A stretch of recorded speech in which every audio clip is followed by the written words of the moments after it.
Violence, violence, violence. அந்த சத்தம் படம் முழுக்க கேட்டுக்கிட்டே இருந்துச்சு. எப்படியாச்சும் தலைப்படத்தை பார்த்தோன்னு சொல்லிட்டு இந்த குட் பேட் அக்லி ட்ரெய்லரை பார்த்துட்டு வெறியாகி படத்துக்கு முதல் நாளே வந்து நான் போயிட்டேன். தியேட்டருக்குள்ள போனதும் படத்தை போட்டானுங்க. படம் ஆரம்பிச்சதுல இருந்து கடைசி வரைக்கும் கத்திக்கிட்டே தான் இருந்தானுங்க. ஆதிக் ரவிச்சந்திரன் வந்து தலையை இன்ச் பை இன்ச்சா வந்து ஒவ்வொரு சீனுக்கும் வந்து செதுக்கியிருக்காரு. தலை வர எல்லா கெட்டப்பும் எல்லா சீனுமே சூப்பரா இருந்தது. ஒரு அஜித் ஃபேனா எனக்கு வந்து செம்ம ட்ரீட்டா இருந்தது. ஞாயிற்றுக்கிழமை கெடா வெட்டி விருந்து வச்சு அதில் சரக்கும் கொடுத்தா எப்படி இருக்கும் அந்த மாதிரி இருந்தது.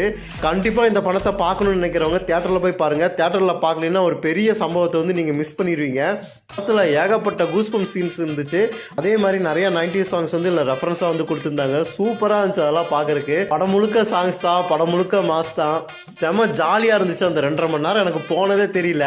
ஏன்டா தனியா போனோங்கிற மாதிரி எனக்கு ஆயிடுச்சு. கூட யாராவது வந்திருந்தா நல்லா இருந்திருக்கும். படம் முழுக்க போய் தனியா தான் பார்த்தேன். ஆனாலும் நான் தனியா போனதை மறந்து ஜாலியா என்ஜாய் பண்ணிட்டு இருந்தேன். படம் முடிஞ்சுமே வைப்பு குறையாம எல்லாம் வெளியே எந்திரிச்சு வந்தாங்க. இருங்க பாய்.